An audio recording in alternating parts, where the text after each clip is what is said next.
दोस्तों स्वागत है आपके आदि सर की क्लास में। और दोस्तों आज इंडियन पॉलिटी की तीसरी क्लास लेकर आया हूं और आज हमें समझना है भारतीय संविधान की विशेषताएं, feature of the Indian constitution.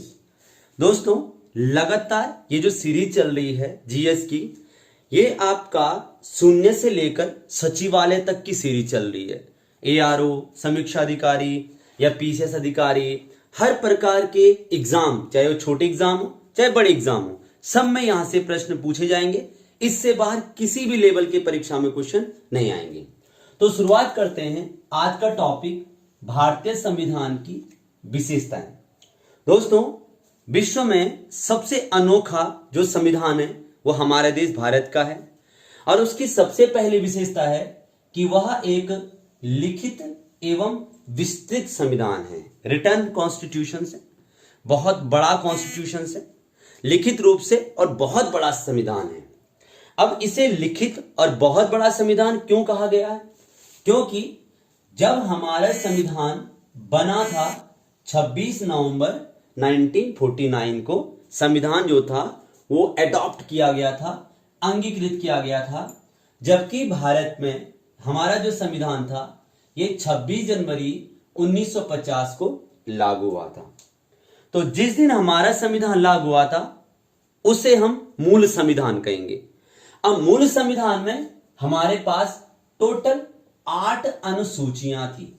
जब हमारा संविधान बना था, जिस दिन लागू हुआ था, उस दिन हमारे पास 8 शेड्यूल थे। अब प्रश्न आता है कि अनुसूची क्या होती है? दोस्तों अनुसूची का मतलब ये होता है, दोस्तों हमारे कॉन्स्टिट्यूशंस में आर्टिकल्स होते हैं, ये तो आपने पढ़े होंगे, सुने होंगे, अनुच्छेद। अब दोस्तों कुछ अनुच्छेद इतने बड़े हैं कि जिसमें अगर हम उसे पूरा विस्तृत लिख दें अनुच्छेद में, तो दूसरा अनुच्छेद पढ़ने के लिए जो पढ़ने वाला होगा वो दूसरा अनुच्छेद नहीं पढ़ पाएगा, क्योंकि एक आर्टिकल इतना बड़ा बन जाएगा कि दूसरा आर्टिकल इंसान पढ़ने के लिए छोड़ देगा। इसलिए जो आर्टिकल बहुत विस्तृत थे, जैसे आर्टिकल 1 है, वो बहुत विस्तृत है और इतना विस्तृत है कि उसका कुछ भाग उठा करके एक टेबल बनाए और टेबल मतलब एक नया शेड्यूल बन गया। तो वही अनुच्छेद का जो भाग, जो बड़े अनुच्छेद थे, उनका कुछ भाग उठा करके अनुसूची बना दी गई। और जब हमारा कॉन्स्टिट्यूशन बना था उस समय टोटल 8 शेड्यूल थे, लेकिन वर्तमान में जो है 12 अनुसूचियां हैं, 12 शेड्यूल हैं, जिसमें कि 9th जो शेड्यूल थी वो 1951 में जोड़ी गई थी, 1951। ये फर्स्ट कॉन्स्टिट्यूशन अमेंडमेंट के द्वारा जोड़ी गई थी। 10th शेड्यूल जो है ये 1985 में 52nd कॉन्स्टिट्यूशन अमेंडमेंट के द्वारा जोड़ी गई थी। 11th शेड्यूल जो है 1992 में 73rd कॉन्स्टिट्यूशन अमेंडमेंट के द्वारा जोड़ी गई थी। और 12th शेड्यूल जो है, 12वीं अनुसूची जो है, ये भी 1992 में 74th कॉन्स्टिट्यूशन अमेंडमेंट के द्वारा जोड़ी गई थी। अब किस अनुसूची में क्या है दोस्तों, उसके लिए मैं अलग से विस्तृत रूप से अनुसूचियों का अध्ययन आपको करवाऊंगा। अब अगर मैं बात करूं कि मूल संविधान में थी 8 और वर्तमान में है 12 अनुसूचियां।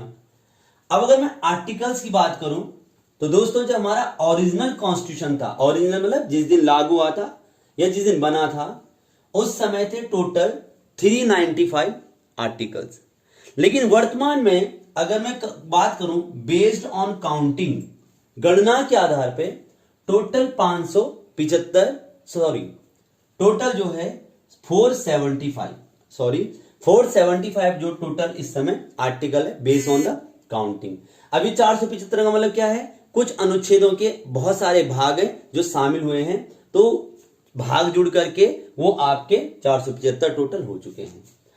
अब अगर मैं बात करूं भाग, टोटल पार्ट, तो जब हमारा मूल संविधान था, जब संविधान बना था, उस समय 22 भाग थे।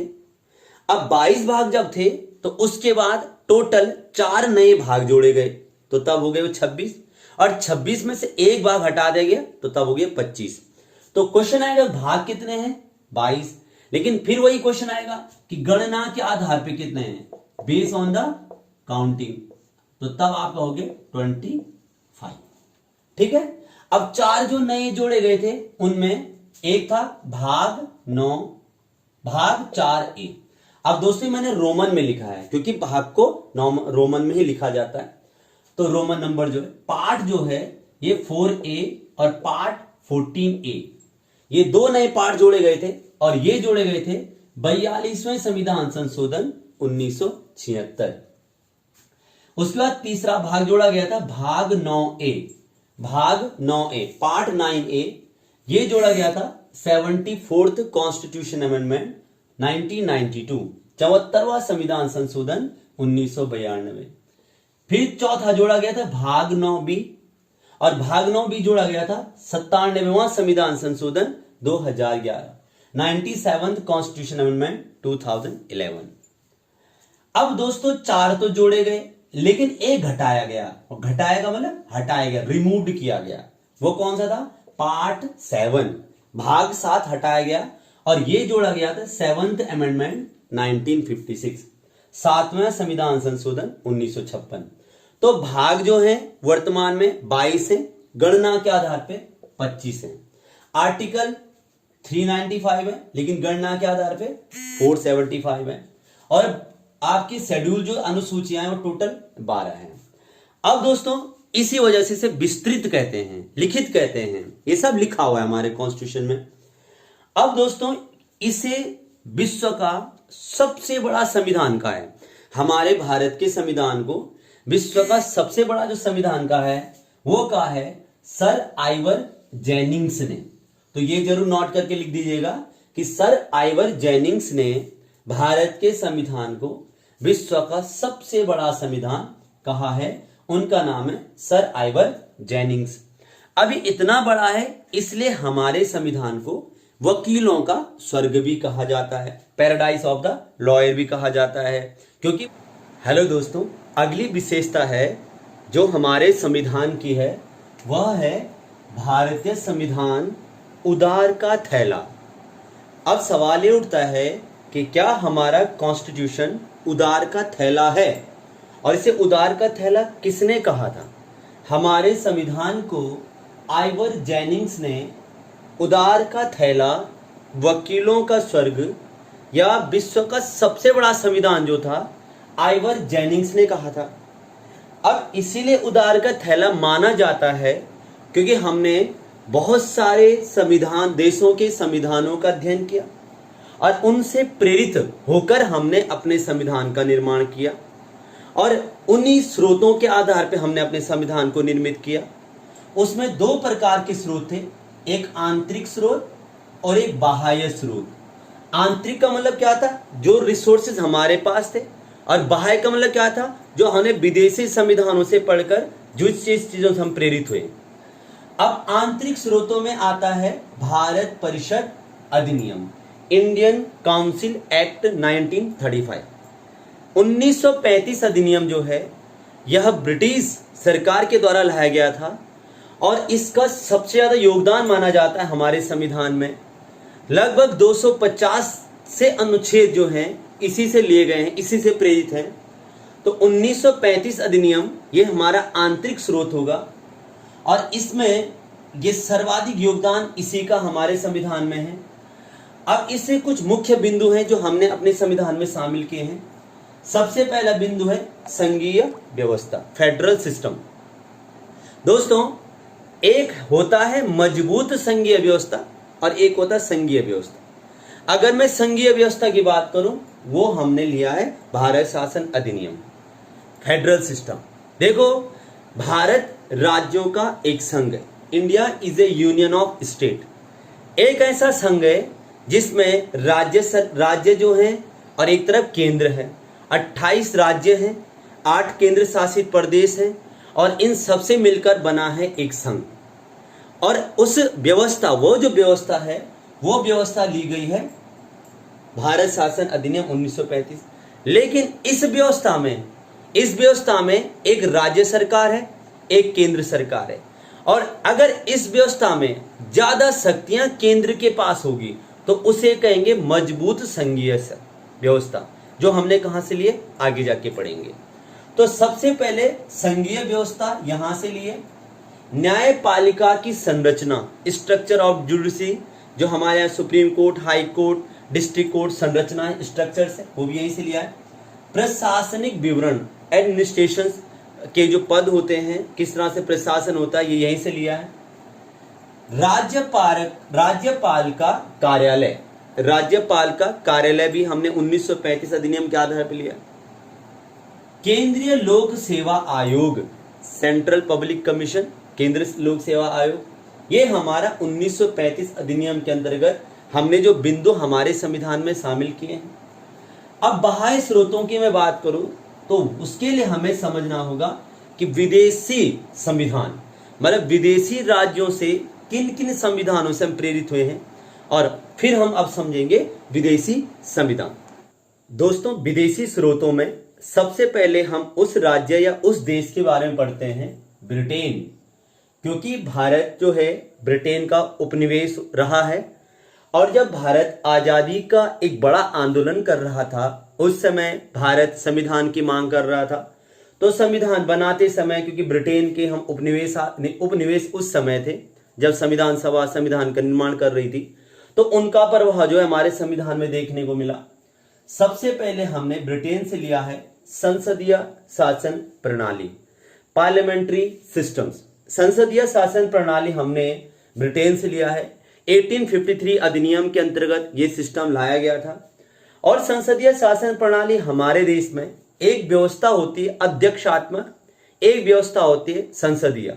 अध्यक्षात्मक व्यवस्था अमेरिका में स्थित है और हमारे यहाँ पे संसदीय शासन प्रणाली है। और वो संसदीय शासन प्रणाली दो भाग में बटा हुआ, एक तरफ वास्तविक कार्यपालिका, एक तरफ औपचारिक कार्यपालिका। वास्तविक कार्यपालिका का मतलब होता है वो कार्यपालिका जो कार्य, नीतियां, योजना या कानून को लागू करती है।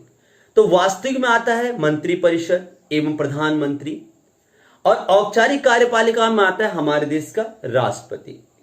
हालांकि जितने भी कार्यपालिका के द्वारा काम किए जाते हैं, सबके सब, चाहे वो मंत्रिपरिषद के द्वारा काम किए जाते हैं, सबके सब राष्ट्रपति के नाम से होते हैं। लेकिन राष्ट्रपति के बाद जितनी भी शक्तियां होती हैं, उन शक्तियों का प्रयोग वह मंत्रिपरिषद की सलाह पे कर सकता है। इसलिए राष्ट्रपति को औपचारिक और मंत्रिपरिषद को वास्तविक कार्यपालिका के रूप में परिभाषित किया गया है। आगे हम बहुत अच्छे से समझेंगे इसे। अगला, द्विसदनात्मक व्यवस्था, दो सदन, जैसे हमारे यहाँ पे लोकसभा, राज्यसभा है, राज्यों में विधानसभा, विधान परिषद है, वैसे द्विसदनात्मक व्यवस्था। तीसरा है विधायी प्रक्रिया। विधायी मतलब किस तरह से हम कानून पास करते हैं, किस तरह से हम बिल पास करते हैं, वो पूरी प्रोसेस। अगला, विधि का शासन, किस तरह से हमारे यहाँ पर कानूनों के आधार पर गवर्नेंस सिस्टम चलता है, ये सब हमने यहीं से लिया है। पांचवा है मंत्रिमंडलीय व्यवस्था, पोर्टफोलियो सिस्टम्स। पोर्टफोलियो सिस्टम जो हमने 1861 एक्ट के अंतर्गत हमें प्राप्त हुआ था, और ये मंत्रिमंडलीय प्रणाली भी हमने ब्रिटेन से ली है। एकल नागरिकता, सिंगल सिटीजनशिप, हमारे देश में भारतीय नागरिकता है ना। हम चाहे किसी गांव में रहते हो, चाहे हम किसी ब्लॉक में रहते हो, किसी जिले में रहते हो, हम हमेशा भारत का प्रतिनिधित्व करते हैं और हमारे यहाँ पे सिंगल सिटीजनशिप। अगला, विधायिका के सदस्यों को विशेष अधिकार। आर्टिकल 105 आप जब पढ़ोगे तो आप समझोगे कि किस तरह से संसद में, संसद हो या विधानमंडल हो, जो विधायिका होती है, वहां पर सदस्य अगर कोई मतदान करते हैं, अपने विचार रखते हैं, तो उनके खिलाफ न्यायालय नहीं जाया जा सकता, न्यायालय में अपील नहीं की जा सकती। तो विशेष शक्ति भी हमने ब्रिटेन से ली है। अगला जो दूसरा इंपॉर्टेंट देश है अमेरिका।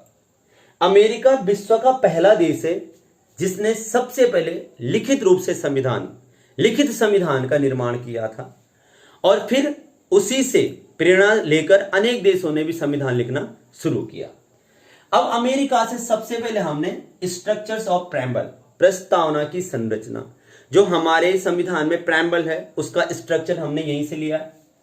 दूसरा, हमने फंडामेंटल राइट्स लिए हैं, बहुत इंपॉर्टेंट, भाग 3 के अंतर्गत आर्टिकल 12 से 35 जो मूल अधिकार है, फंडामेंटल राइट्स हैं, जो भारतीय नागरिकों को दिए गए वो राइट्स हैं जो कि उनकी मूलभूत आवश्यकताओं की पूर्ति करते हैं।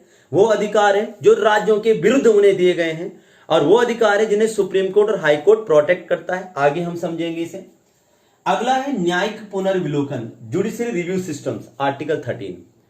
अगर सुप्रीम कोर्ट को लगता है कि वो जो निर्णय दे रहा है उस निर्णय से किसी फंडामेंटल राइट का हनन हुआ है, तो रिव्यू लेता है उस निर्णय पे। अगला है न्यायपालिका की स्वतंत्रता, फ्रीडम जुडिशरी सिस्टम्स। हमारे देश में जो न्यायपालिका है उसे कार्यपालिका से अलग कर दिया गया है। न्यायपालिका स्वतंत्र है, निष्पक्ष न्यायपालिका है, वो भी यहीं से लिया है। अगला है पांचवा उपराष्ट्रपति, वाइस प्रेसिडेंट। हमारे देश में उपराष्ट्रपति राज्यसभा का सभापति होता है, उपराष्ट्रपति का पद हमने यही लिया है। बस अमेरिका में उपराष्ट्रपति और हमारे भारत के उपराष्ट्रपति में अंतर ये होता है कि जैसे माना हमारा राष्ट्रपति जो है, माना किसी कारणवश राष्ट्रपति जो है पूर्ण कार्यकाल कंप्लीट नहीं कर पाए और 5 साल के लिए राष्ट्रपति चुना जाता है और केवल 2 ही साल उनका कार्यकाल रहा, तो तब तक कार्यकाल कौन संभालेगा? यहाँ पर भारत में राष्ट्रपति। अब भारत में क्या होता है कि उपराष्ट्रपति वो कार्यवाहक राष्ट्रपति के रूप में कार्य करता है। अब भारत में क्या होता है कि जैसे माना 2 साल वह पूर्ण नहीं कर पाए थे और उपराष्ट्रपति अब राष्ट्रपति के रूप में कार्य करेगा, तो अब केवल 6 महीने तक, 6 महीने के अंदर अंदर राष्ट्रपति का चुनाव होगा ही होगा। 6 महीने के अंदर अंदर चुनाव करवाने अनिवार्य हैं। लेकिन अमेरिका में ऐसा नहीं। अमेरिका में माना 2 साल में राष्ट्रपति का कार्यकाल, वहां 6 साल है, तो माना 2 साल है, तो तब जितने साल बचे हैं वो सब उपराष्ट्रपति कार्यकाल फिनिश करेगा। अगला है जो 6वां है वो है विधि के समान संरक्षण।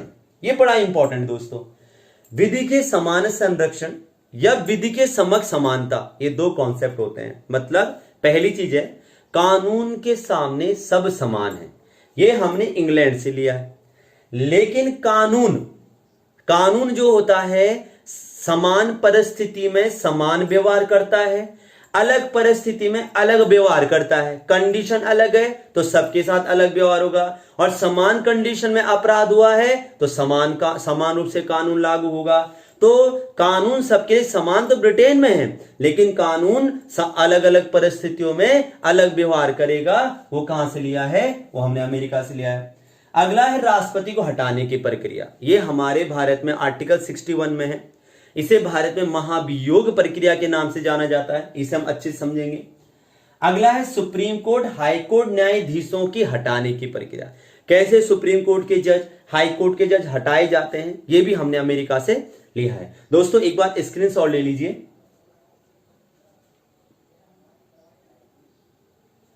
ठीक है, अब चलते हैं अगले देश की ओर।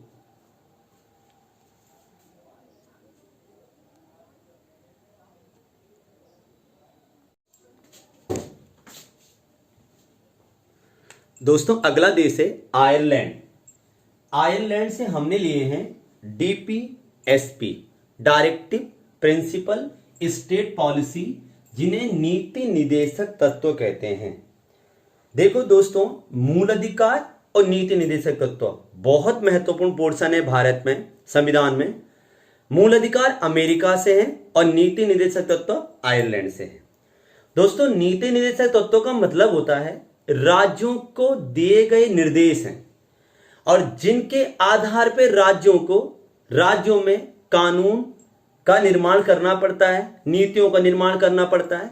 जो 2 निर्देश भारत के संविधान में उल्लेखित है राज्यों के लिए, उसे DPSP कहते हैं, और जो राज्यों के विरुद्ध है उसे मूल अधिकार कहते हैं। अब चलते हैं आगे। राज्यसभा में सदस्यों का मनोनयन, 12 members nominate in Rajya Sabha by president. राष्ट्रपति 12 सदस्यों को राज्यसभा में मनोनीत करते हैं, जो समाज सेवा से संबंधित होते हैं, विज्ञान से संबंधित होते हैं, कला से संबंधित होते हैं, आगे समझेंगे हमसे। तो ये जो हमने लिया है ये भी आयरलैंड से लिया है। अगला है राष्ट्रपति का निर्वाचन प्रक्रिया, election process of president and electoral college of president. चाहे वो निर्वाचन प्रक्रिया हो चाहे निर्वाचन मंडल हो, हमारे भारत में राष्ट्रपति का चुनाव एकल संक्रमणीय पद्धति से होता है, सिंगल ट्रांसफरेबल प्रोसेस, हम उसे समझेंगे। अगला कनाडा। अब कनाडा से जैसे मैंने आपको पहले बताया था कि मजबूत संघ सरकार वाली संघीय व्यवस्था। दोस्तों हमारे भारत में 3 प्रकार के विषयों का विभाजन है, राज्य सूची, संघ सूची, समवर्ती सूची, state list, union list, concurrent. State list का मतलब होता है जिसमें राज्य सरकार कानून बना सकती है, वो ये विषय राज्य सूची में रखे गए हैं। जैसे पुलिस है, माना मैं उत्तराखंड से, उत्तराखंड में पुलिस है, तो उत्तराखंड पुलिस जो है राज्य सूची का विषय, क्योंकि राज्य सरकार कानून बनाती है। संघ सूची का मतलब है जिसमें केंद्र सरकार कानून बना सकती है, वो संघ सूची हो गई, यूनियन लिस्ट हो गई, जैसे आपका सेंटर से रिलेटेड जो भी भर्तियां होती हैं। और अगर बात करूं समवर्ती कॉन्करेंट लिस्ट जो होती है, इसमें दोनों के दोनों कानून बना सकते हैं। लेकिन कुछ सब्जेक्ट ऐसे होते हैं, अवशिष्ट शक्तियां होती हैं जो केंद्र के पास ज्यादा होती है, मतलब केंद्र ज्यादा पावरफुल होता है। तो जब केंद्र के पास ज्यादा सब्जेक्ट होने लग जाएंगे तो उसे कहेंगे मजबूत संघ सरकार वाली संघीय व्यवस्था। और ये हमने कहां से लिया है? कनाडा से लिया है। दोस्तों, जो राज्यों में केंद्र द्वारा राज्यपाल की नियुक्ति होती है, यहां पर भी क्या है, केंद्र के पास ज्यादा शक्ति हो गई ना, तो जहां पर ज्यादा शक्ति केंद्र में होगी वो कनाडा, आप समझ लीजिएगा। अब चलते हैं ऑस्ट्रेलिया। ऑस्ट्रेलिया से लिया है समवर्ती सूची कॉन्करेंट लिस्ट, जो कि 7वीं अनुसूची में उल्लेखित है, जिसमें राज्य एवं केंद्र के बीच में शक्तियों का विभाजन है। तो कॉन्करेंट लिस्ट मतलब जिसमें केंद्र सरकार भी कानून बना सकती है, राज्य सरकार भी कानून बना सकती है। अगला, व्यापार वाणिज्य की स्वतंत्रता, ट्रेड की स्वतंत्रता जो है, फ्रीडम ऑफ ट्रेड, ये भी ऑस्ट्रेलिया से लिया है।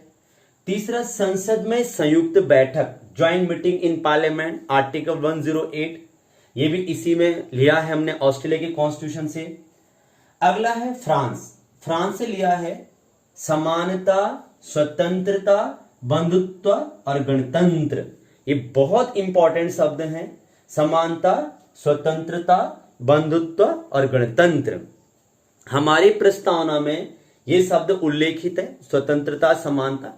सब स्वतंत्र रूप से हमारे यहाँ पे जीवन यापन करते हैं, सबके लिए कानून समान, समान सबके लिए कानून होगा। गणतंत्र का मतलब होता है हमारे यहाँ पर जो व्यवस्थाएं हैं वंशानुकूल नहीं है, शासन व्यवस्था वंशानुकूल नहीं है, बल्कि लोकतांत्रिक रूप से हम अपने शासक को चुनते हैं। तो हमारे संविधान की एक विशेषता, गणतंत्रात्मक विशेषता भी है कि हमारे यहाँ पे जैसे राष्ट्रपति हमारा जो है वो प्रथम नागरिक है हमारे देश में, और गणतंत्र दिवस 26 जनवरी को झंडा फहराते हैं। तो ये बताया जाता है कि जो प्रथम नागरिक हैं वो वंशानुकूल न रह करके लोकतांत्रिक रूप में चुने गए हैं, उसे गणतंत्र कहते हैं। जर्मनी से हमने लिया है आपातकाल में मूल अधिकारों का निलंबन।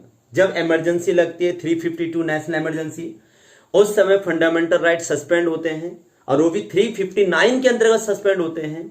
तो ये हमने लिया है जर्मनी से। तो दोस्तों, आप जल्दी से स्क्रीनशॉट ले लीजिए। दोस्तों, अगला है दक्षिण अफ्रीका। साउथ अफ्रीका से हमने लिया है संशोधन, अमेंडमेंट, जो आर्टिकल 368 के अंतर्गत उल्लेखित है।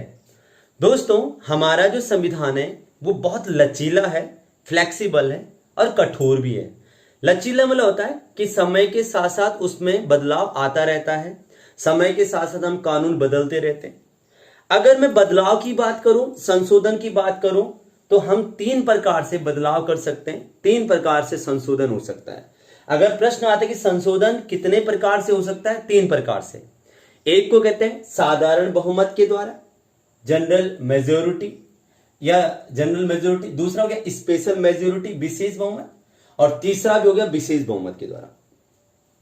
लेकिन अगर प्रश्न आता है कि 368 के अंतर्गत संशोधन कितने प्रकार से कर सकते हैं, तो केवल 2 प्रकार से, स्पेशल मेजोरिटी, स्पेशल मेजोरिटी।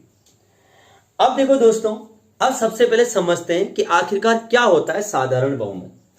साधारण बहुमत मतलब होता है जिसमें सदन के कुल सदस्य संख्या का बहुमत, मतलब सदस्य, अगर सदन में कुल 100 सदस्य उपस्थित हैं तो उसका जो बहुमत आएगा, मतलब 100 का 51 मेंबरों की द्वारा जो बिल पास हो जाता है उसे साधारण बहुमत कहते हैं। ठीक है, कुल सदस्य संख्या जितनी भी है उसका जो है उसका बहुमत, उसे साधारण बहुमत कहते हैं। अगला है विशेष बहुमत। अब विशेष बहुमत मतलब क्या होता है कि जो उपस्थित सदस्य है सदन में, या जो मतदान कर रहे हैं सदन में, उन सदस्यों का 2/3 मेजोरिटी से बिल पास हो। मतलब माना कि 100 लोग जो हैं वो मतदान कर रहे हैं, तो 100 का 2/3 जो होगा, 100 का लगभग 2/3 से पास होना चाहिए, उसे कहते हैं विशेष बहुमत। तीसरा, एक और विशेष बहुमत लिखा है। अब इसमें तीसरे में स्पेशल जो मैंने लिखा है मेजोरिटी, उसमें क्या होता है, उसमें एक और चीज जुड़ जाती है, वो है आधे राज्यों का अनुमोदन। मतलब जैसे हमारे देश में टोटल 28 स्टेट है, तो 28 में से 14 राज्यों के पास भी वो प्रपोजल जाता है और उनका अप्रूवल होना जरूरी है, तो इसे कहते हैं विशेष बहुमत। अब दोस्तों मैं कुछ बिलों पे चर्चा कर रहा हूं जिसमें साधारण बहुमत होता है, जिसमें विशेष बहुमत पहला दूसरा वाला होता है और ये तीसरा वाला विशेष बहुमत होता है। जैसे दोस्तों एग्जाम्पल है, जैसे कि माना किसी राज्य में किसी नए राज्य की स्थापना करनी है, किसी राज्य की सीमाओं में चेंज करना है, किसी भी राज्य को दोबारा से पुनर्स्थापित करना है, राज्यों की स्थापना करनी है, तो उसके लिए साधारण बहुमत होता है। साधारण बहुमत के द्वारा हम राज्यों की स्थापना कर सकते हैं, सीमा में चेंज कर सकते हैं, नाम में चेंज कर सकते हैं। विशेष बहुमत, अब लेकिन अगर कोई दूसरा देश, माना कल हम ऐसा करते कि पूरा पाकिस्तान को उठाकर भारत में शामिल कर देते हैं, तो पाकिस्तान को भारत में शामिल करने के लिए हमें विशेष बहुमत करना पड़ेगा, आर्टिकल 368 का प्रयोग करना पड़ेगा, और उसके अंतर्गत क्या होगा, ये वाला दूसरा वाला पोर्शन। अब तीसरा जो है ये बड़ा इंपॉर्टेंट है दोस्तों, जैसा ही महिला आरक्षण है। जैसे महिला आरक्षण आपने देखा होगा कि पूरे भारत में 128वें संविधान संशोधन के द्वारा महिला आरक्षण अधिनियम आ गया है, और पूरे लोकसभा विधानसभा में जो है वो महिला आरक्षण 33% हो चुका है। लेकिन अब आपने देखा होगा कि लोकसभा में बिल पास हो गया, राज्यसभा में बिल पास हो गया, और बिल पास होने के बाद अब क्या होगा कि 28 राज्यों में से 14 राज्यों में वो अप्रूवल मांगेगा। अप्रूवल मतलब टोटल का 1/4, वहां के टोटल का 1/4 उस हाउस में। जैसे उत्तराखंड है, उत्तराखंड में असेंबली है, केवल एक ही हाउस है, तो असेंबली में 1/4 मेंबरों का अप्रूवल मांगा जाएगा। ऐसी 28 में से 14 राज्यों में अप्रूवल मांगा जाएगा, तब जाकर के महिलाओं को आरक्षण प्राप्त हो जाएगा। दोस्तों तो ये जैसे राष्ट्रपति है, अब राष्ट्रपति का निर्वाचन मंडल में या राष्ट्रपति की निर्वाचन प्रक्रिया में कोई परिवर्तन करना है तो हमें तीसरे वाले का प्रयोग करना पड़ेगा। तो दोस्तों इसीलिए हमारा संविधान लचीला है, और मैं आगे और भी बेहतर समझाऊंगा। सामान्य बहुमत एक बार दोबारा बता रहा हूं, साधारण बहुमत मतलब सदन के कुल सदस्य संख्या का बहुमत, सदन में जितने भी सदस्य हैं उनके कुल सदस्य संख्या का जो बहुमत होता है उसे साधारण बहुमत कहते हैं। विशेष बहुमत उपस्थित जितने भी सदस्य थे जिन्होंने मतदान करेंगे, जो उनका 2/3 जो होते हैं वो इस विशेष होते हैं। एक और विशेष, आधे राज्यों का अनुमोदन, माना कि 28 राज्य हैं तो 14 राज्यों का जो अनुमोदन होता है ये विशेष में आता है। अब जो है दक्षिण अफ्रीका से हमने राज्यसभा में सदस्यों का निर्वाचन प्रक्रिया, जो इलेक्शन प्रोसेस राज्यसभा में होती है सदस्यों की, वो भी हमने साउथ अफ्रीका से लिया है। अगला देश है सोवियत संघ, रशिया। रूस पहले सोवियत संघ 1991 में विघटित हुआ था, तो उस समय हम सोवियत संघ ही कहते थे इसे, रूस को। तो सोवियत संघ से हमने लिया फंडामेंटल ड्यूटीज, मूल कर्तव्य 51A में आता है ये, भाग 4A में आता है ये। 42वां संविधान संशोधन 1976 हम पढ़ेंगे अच्छे से। अगला है न्याय की विचारधारा, ये बड़ी इंपॉर्टेंट है। हमारे जो प्रेम्बल है उसमें जस्टिस आइडियोलॉजी है, न्याय की विचारधारा है, और उसमें सामाजिक न्याय, आर्थिक न्याय, राजनीतिक न्याय की बात हुई है। और जो 3 शब्द हैं, सामाजिक, आर्थिक, राजनीतिक न्याय, इन्हीं शब्दों पर आधारित DPSP है, नीति निर्देशक तत्व। भाग 4 जो बनाया गया है वो इन्हीं 3 शब्दों पर आधारित है।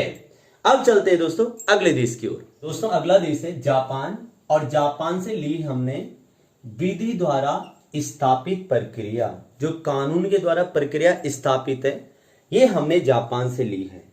तो ये प्रमुख 11 देश थे जिनके संविधान से प्रेरित होकर हमने अपने संविधान का निर्माण किया। तो दोस्तों हम ऐसा तो बिल्कुल नहीं कह सकते पूर्ण रूप से कि हमारा संविधान उधार का थैला, ऐसा नहीं मान सकते, क्योंकि हमारा संविधान जो है वो अंत में बना था, बहुत देर में बना था, काफी देशों ने अपना संविधान बना दिया था। तो हर देश चाहता है कि वहां के लोगों को अधिकार मिले, वहां के लोगों को कर्तव्य हो, वहां के लोगों को नीति निर्देशक तत्व हो। बस ये है कि हमने संविधानों का स्ट्रक्चर देख करके अपने संविधान का निर्माण किया है, पर यह नहीं कि हमने वहां से उठाया और जो को त्यों अपने यहाँ पे रख दिया। तो दोस्तों ये जितनी भी हमने विदेशी संविधान से सब प्रेरित जो हमने स्रोत पढ़े, यही हमारे संविधान की विशेषता है कि गणतंत्रात्मक विशेषता है। हमारा संविधान लोकतांत्रिक आत्मक व्यवस्था पर आधारित है। हमारा संविधान संप्रभुत्व तो संपन्न है। सॉवरेनिटी है कि हमारे संविधान में लिखा गया है कि हमारे यहाँ पर सरकार निर्णय लेने के लिए स्वतंत्र है। सरकार जो भी निर्णय लेगी स्वतंत्र है। संप्रभुत्व संपन्न। गणतंत्र, जैसे मैंने अभी आपको बताया कि वंशानुकूल व्यवस्था नहीं है। अब एक अंतिम विशेषता जो बची है वो है संघात्मक एवं एकात्मक शक्ति का मिश्रण, फेडरल एवं यूनिटरी पावर्स। दोस्तों, संघात्मक का मतलब होता है जब शक्ति दो जगह बटी हो, राज्य में भी हो और केंद्र में भी हो। और एकात्मक यूनिटरी का मतलब जब शक्ति केवल एक जगह हो, केंद्र में हो। अब संघात्मक के कुछ एग्जाम्पल है, जैसे दलीय व्यवस्था। हमारे यहाँ पे पार्टी सिस्टम से अलग अलग राज्य में अलग पार्टी हो सकती है, केंद्र में अलग पार्टी हो सकती है। जैसे संविधान, राज्य के लिए भी संविधान बराबर, केंद्र के लिए भी संविधान बराबर। जैसे अपर हाउस, देखो हमारे सेंटर में अपर हाउस राज्यसभा है, स्टेट में भी अपर हाउस है विधान परिषद, लेजिस्लेटिव काउंसिल है। जैसे प्रधानमंत्री, अब प्रधानमंत्री का जो पद होता है उसकी नियुक्ति प्रेसिडेंट करता है, लेकिन पहले तो उसका चुनाव होता है और चुनाव मेंबर ऑफ पार्लियामेंट सीट राज्यों में ही होती है, इसलिए प्रधानमंत्री दोनों जगह, सेंटर भी और स्टेट में भी। पृथक सरकार, अलग अलग सरकारें हो सकती हैं, सेंटर में बीजेपी है, स्टेट में कहीं पे आम आदमी पार्टी है। अब एकात्मक के जैसे सिंगल सिटीजनशिप, यूनिटरी पावर, भाई हमारे यहाँ पे सेंटर की नागरिकता है, भारत की नागरिकता है, स्टेट की कोई नागरिकता नहीं है, वो एक जगह है ना पावर। अगला आर्टिकल 3, अगर भाई किसी राज्य का नाम चेंज करना है, सीमा चेंज करना है, उसमें कोई भी परिवर्तन करना है तो लोकसभा राज्यसभा बिल पास हो जाए तो चेंज हो जाता है। अगला है राज्यपाल की नियुक्ति राष्ट्रपति करता है, राज्यों का कोई रोल नहीं होता है। अगला हाईकोर्ट जज की नियुक्ति, हाईकोर्ट जजेस की नियुक्ति जो होती है इसमें भी कोई रोल नहीं होता है, इसमें स्टेट का। अगला है 256, इसमें है केंद्र को राज्य को निर्देश देने की शक्ति, जो सेंटर होता है वो स्टेट को निर्देश दे सकता है। तो दोस्तों, आज हमने पढ़ा कि किस तरह से हमारे संविधान की विशेषताएं हैं, किस तरह से हमारा संविधान अनेक स्रोतों से बना है। और फिर अब अगला टॉपिक पढ़ेंगे अनुसूचियां, भाग, और फिर भाग 1, 2, 3, 22 भाग पढ़ने हैं। और ये अगर आप अच्छे से नोट्स बनाते हैं तो आप किसी भी परीक्षा में मात नहीं खा सकते हैं, चाहे आप कोई छोटा पेपर हो चाहे कोई बड़ा पेपर हो। और जीवन में हमेशा याद रखना बच्चों कि तैयारी हमेशा बड़े सपने को लेकर करो। कभी भी तैयारी में ये ना सोचो कि मुझे किसी छोटे से, मतलब मुझे ग्रुप डी की तैयारी करनी है। तैयारी का उद्देश्य हमेशा सपने बड़े देखो, और बड़े सपने ही आपको आगे लेकर जाएंगे। तो दोस्तों, मुलाकात होगी कल, एक बार आप स्क्रीनशॉट ले सकते हैं, ठीक है। तो मुलाकात होगी कल आपसे, ऐसी बने रहे आदि सर की क्लास में। बहुत बहुत धन्यवाद। जय भारत, जय उत्तराखंड।